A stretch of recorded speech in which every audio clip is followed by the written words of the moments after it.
Pemeriksaan akan kita mulai dengan mengucapkan salam, memperkenalkan diri, memastikan identitas pasien, menjelaskan dan meminta persetujuan tindakan yang akan dilakukan, mencuci tangan dan menggunakan alat pelindungan diri, serta meminta pasien untuk melepaskan pakaian. Pemeriksaan pertama adalah pemeriksaan sendi bahu, di mana kita lakukan inspeksi terlebih dahulu yang meliputi warna dan kelainan kulit, tanda-tanda peradangan, kontur otot, dan kelainan bentuk tulang. Kemudian kita lanjutkan ke pemeriksaan palpasi pada sendi bahu yang meliputi peraba dan penekanan pada otot, sendi, dan tulang daerah sendi bahu.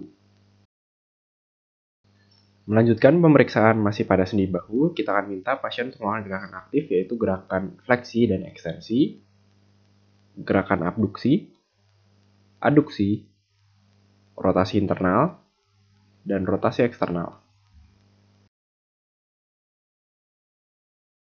Setelah kita minta pasien untuk melakukan gerakan aktif, maka kita akan lakukan gerakan yang sama namun pasif, yaitu kita yang menggerakkan. Gerakannya sama, gerakan fleksi, ekstensi, abduksi, aduksi, internal rotasi, dan eksternal rotasi. Kita lakukan pada kedua ekstremitas. Hal yang kita evaluasi adalah bagaimana pergerakannya, apakah terdapat nyeri ketika digerakkan, dan apakah range of movement dari sendi bahu mencapai normal. Pemeriksaan selanjutnya merupakan uji apply scratch, di mana kita akan minta pasien untuk meraih punggung pada belikat sisi yang berlawanan dari arah belakang. Awalnya pasien diminta menyentuh bahu sisi berlawanan, kemudian menyentuh punggung bagian belakang leher, dan yang terakhir mencoba menggapai punggung sejauh mungkin. Selanjutnya akan kita lakukan uji Yergason untuk mengevaluasi bicipitalis caput longum, di mana yang pertama kali kita akan memposisikan lengan atas pasien berada di samping badan dengan sendi siku fleksi 90% dan dalam posisi tangan pronasi. Satu tangan pemeriksa kita letakkan di bahu pasien yang diperiksa dengan jari meraba tendon biceps di sulcus bicipitalis. Kemudian tangan yang lain dari pemeriksa memegang tangan pasien.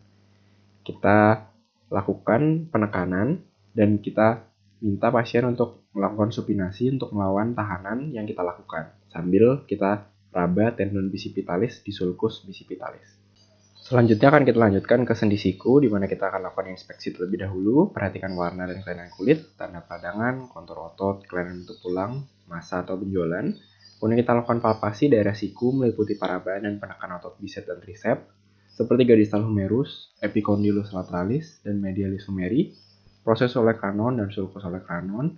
Kita juga tentukan ada nyeri atau tidak, dan yang terakhir adalah kita lakukan penilaian ruang gerak sendi siku yang meliputi gerakan fleksi ekstensi dan pronasi supinasi. Pada pergelangan tangan kita lakukan inspeksi terlebih dahulu untuk melihat adakah gangguan pada warna dan kelainan kulit, tanda peradangan, kontur otot apakah ada atrofi dari otot hipotenar maupun intraoseus. Lalu juga kita lihat untuk sendinya adakah tanda-tanda kelainan seperti nodus Heberde, nodus Bucard, deformitas boutonniere, deformitas Sonek maupun ulnar deviasi. Kita lakukan inspeksi pada kuku untuk mencari kuku yang psoriatik, onycholisis maupun hiperkeratosis. Kita lakukan palpasi distal radius ulna, lakukan dari tiap tulang di pergelangan tangan, 8 tulang karpal dan sendi-sendi jari tangan MCP, PIP, dan DIP. Dan kita lakukan penilaian ruang gerak sendi tangan, meliputi fleksi dan ekstensi pergelangan tangan, deviasi ulna radial, fleksi ekstensi jari, abduksi-aduksi jari, dan oposisi ibu jari ke 4 jari yang lain. Pada pergelangan tangan kita juga lakukan pemeriksaan carpal tunnel syndrome, yaitu uji tinel di mana kita lakukan perkusi dengan ujung jari pada sisi polar pergelangan tangan pasien. Kita juga minta pasien untuk melakukan uji valen, yaitu memfleksikan maksimal kedua sendi dan ditahan selama 60 detik apakah dirasakan nyeri atau tidak. Pemeriksaan pergelangan tangan yang terakhir yaitu pemeriksaan tendinitis de Quervain, di mana kita minta pasien untuk melakukan fleksi ibu jari tangan yang terkena dengan keempat jari yang lain difleksikan sampai menggenggam ibu jari. Kemudian kita minta pasien untuk melakukan gerakan deviasi pergelangan tangan ke arah ulnar. Pemeriksaan ekstremitas bawah kita lakukan dengan inspeksi sendi panggul dalam kondisi berjalan dan diam, meliputi lenggang tungkai ketika berjalan, simetritas panggul, dan memperhatikan pada dua fase jalan yaitu stance dan swing. Kita lanjutkan pemeriksaan dengan melakukan palpasi meliputi peraba dan penekanan untuk mengidentifikasi krista iliaca, sias, trochanter mayor, dan bagian posterior dari SISP. Kita juga lanjutkan dengan melakukan pengukuran panjang dari true leg length dan apparent neck length, yaitu apparent neck length kita bisa lihat dari umbilicus sampai ke malleolus media. Kita lakukan pemeriksaan pada kedua tungkai, dan yang kita lakukan sekarang adalah true leg length, yaitu dari sias sampai ke malleolus media. Kita perhatikan dan kita bandingkan hasilnya apakah ada perbedaan atau tidak.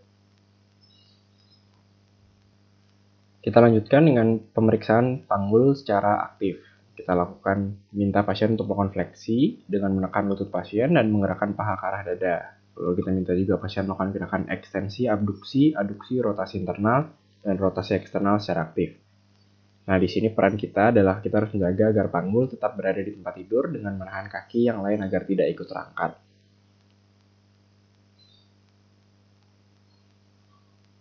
Kita lakukan pada kedua ekstremitas. Lalu selanjutnya akan kita lakukan pemeriksaan yang sama, namun pemeriksaan ini kita lakukan secara pasif, yaitu kita yang melakukan. Nah, di sini kita perhatikan adakah nyeri, adakah pasien mengeluhkan kesakitan, maupun adakah dirasakan ROM yang berkurang.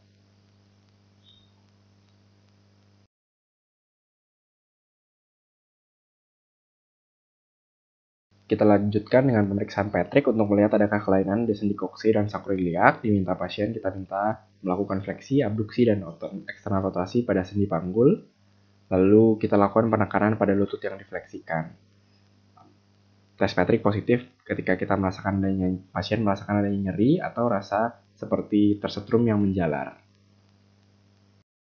Kita lanjutkan ke daerah sendi lutut, di mana kita lakukan inspeksi terlebih dahulu mengenai warna dan kelainan kulit, tanda peradangan, kontur otot, dan kelainan bentuk tulang. Lalu kita lakukan palpasi di daerah kelompok otot quadriceps, kelompok otot hamstring, daerah sepertiga distal femur, tulang patella, dan tuberositas dari tibia.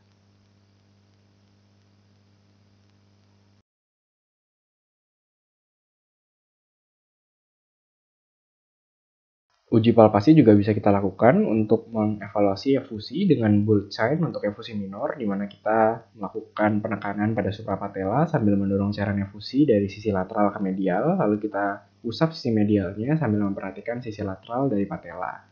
Juga bisa kita lakukan balloon sign, di mana satu tangan memeriksa berada di suprapatella dan tangan memeriksa yang lain di bawahnya, untuk memeriksa adakah cairan di daerah persendian lutut.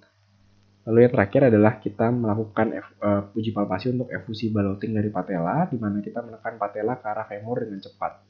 Dan kita evaluasi adakah cairan di atas patella tersebut. Di lutut juga bisa kita lakukan anterior dan posterior draw test, di mana kedua tangan kita memeriksa pada joint line dan kita bisa mendorong maupun menarik dari tibia terhadap lutut yang sudah difleksikan 90 derajat. Kita tarik untuk mengecek anterior drawer sign dan kita dorong untuk mengecek posterior drawer sign. Hal ini kita lakukan untuk mengecek integritas dari ACL maupun PCL. Kita juga bisa lakukan pemeriksaan lain, yaitu uji McMurray untuk mengetahui adakah robekan meniskus atau tidak, di mana satu tangan memeriksa memegang lutut pasien dan kita lakukan fleksi maksimal pada sendi lutut pasien dengan melakukan rotasi eksternal pada tumit pasien. Lalu kita berikan dorongan ke arah medial pada sendi lutut sambil melakukan ekstensi pada lutut pasien. Apabila ditemukan klik atau nyeri pada satu lutut ekstensi, maka kita duga ada cedera pada meniskus medial. Selanjutnya kita lakukan fleksi maksimal pada sendi lutut pasien dengan melakukan rotasi internal pada tumit pasien. Lalu kita berikan dorongan ke arah lateral pada sendi lutut sambil melakukan ekstensi pada lutut pasien. Kalau ditemukan klik atau nyeri, maka diduga ada cedera pada meniskus lateral. Lalu kita akan lakukan penilaian ruang gerak sendi dengan meminta pasien untuk melakukan gerakan aktif dari fleksi dan ekstensi sendi lutut dengan posisi berbaring tengkurap. Lalu bisa juga kita lakukan penekanan dari otot-otot besar panggul, yaitu otot gluteus maximus.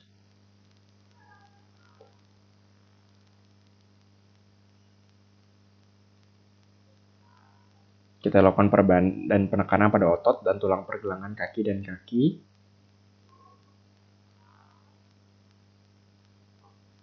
Lalu kita lakukan penilaian ruang gerak sendi pergelangan kaki yang meliputi dorsofleksi, plantar fleksi, eversi, dan inversi. Kita lakukan pemeriksaan pada kedua ekstremitas bawah dan kita perhatikan apakah terdapat ada nyeri atau ada suara atau ada range of motion yang terhambat. Kemudian kita lanjutkan dengan melakukan pemeriksaan yang sama namun secara pasif. Pemeriksaan sudah selesai dan tidak lupa kita melepas APD dan mencuci tangan serta kita jelaskan kepada pasien mengenai hasil dari pemeriksaan dan mengucapkan terima kasih. Serta mempersilahkan pasien untuk bertanya.